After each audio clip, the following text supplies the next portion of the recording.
Hi everybody. Okay. So I have a subscription to Paramount Plus. I'm gonna try for a couple of months. So I might change the time I do the recaps for YNR and Bold because I might watch it on TV and then rewatch it just to make sure I get all the details. So I might try that. Okay, so today on YNR was kind of slow, but then again, it's Monday, so you don't exactly want all the stories on Monday because then you have nowhere to go during the rest of the week. So, okay, Lucy, the character of Lucy is interesting, and yet I can see what they're going to do with her before they even do it. It's really strange because they're going to say that if you don't talk about history, history repeats itself, and they're already doing it. Lucy is 12, 13, which is an awkward age anyway. So, and you have to understand her story a little bit to understand why she acts the way she does. Um, she's in that awkward age, number one. She's in a new town, number two. She's moved around a lot throughout her life anyway, okay? So she really wants to fit in. And she really wants to fit in. That want might come off as desperation. And I think that's what's happening with Faith Newman. Okay, Faith Newman, on the other hand, is a clearly 18, 19 years old, so an older teenager. Um, Laurie kind of has her life in order somewhat, has a more stable childhood, family, all that stuff.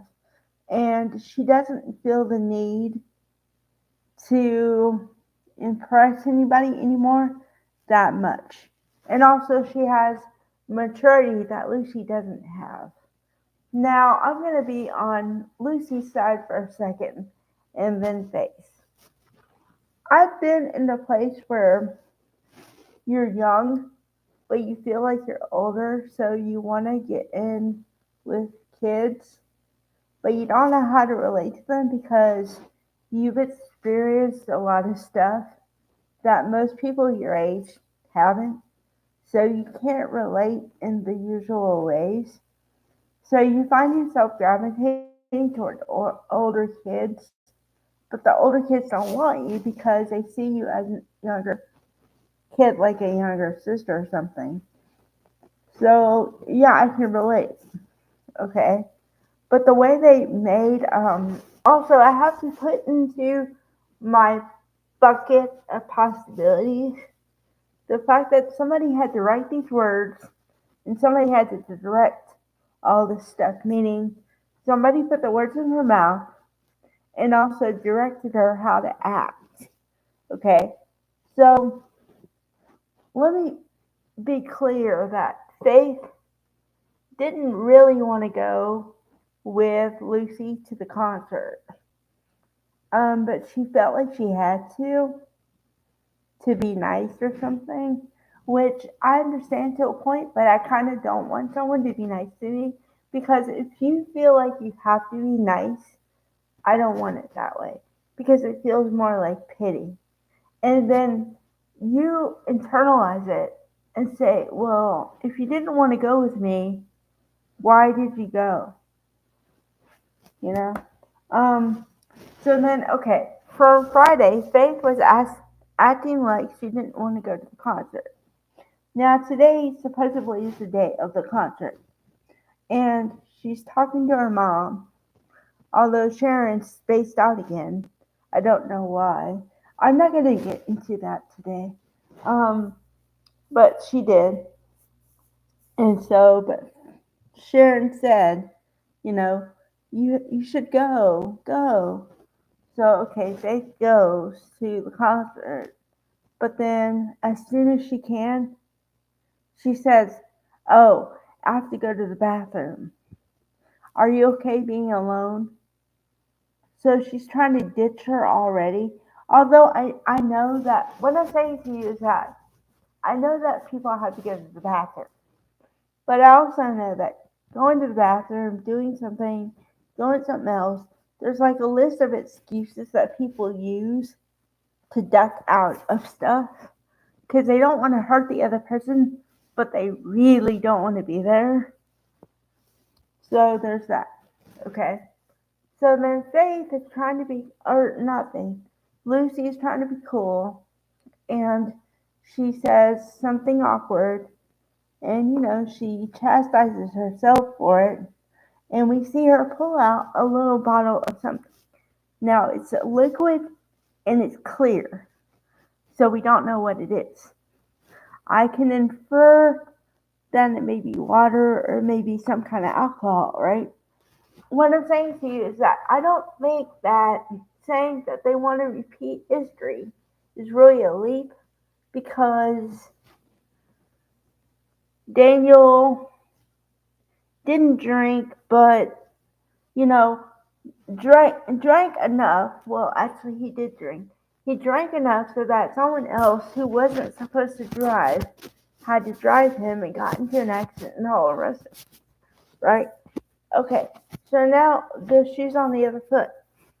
Lucy is the one drinking something to take the edge off her nerves because she wants to be cool and she knows she's awkward. Now, I don't know, but I think it would be not, well, I mean, it would be an illegal substance in that capacity, yes, because she's clearly underage, but I don't know. I can't tell you for sure 100% that yes, it's alcohol. So I don't know. And I've said this before. I don't mind the storylines of the message, but when you're telling the same story you told years ago, it's not really new. I don't know. Okay. And then, okay, the other storyline today was Jack and Diane celebrated their first anniversary of being married, which I wasn't even aware it was the first anniversary. So apparently, that you can go according to one list or another. You can buy a clock for your first anniversary, or you can have paper gifts. Most people do the paper gifts. So Jack printed his vows to Diane and framed it. And then Diane made a coupon book. And then what I thought was really cool was that Diane is finally not in black. She was in pink today, so thank goodness. Alright. So then that was the major other storyline. And one day out of my life, I actually feel bad for Summer because Summer is just trying to do the best thing she can for her son, although she's going about it the wrong way, but she has the best interests at heart. What I don't agree with is how Phyllis is so behind it. I mean, usually, if I was an adult talking to an adult kid, which was really strange, but I'd tell her, think about your actions before you do them because your actions can have repercussions that you can't even see right now until in the future. And you might think you're doing the best thing for your kid, but then that kid might resent you if you pull them away from the other parent. So I don't know. Yeah. So once again, we're gonna have to wait and see what happens there. Hopefully I get to see Kyle and Claire tomorrow. I really want to see Claire. I miss her when she's not on the screen. So, all right. Bye, guys.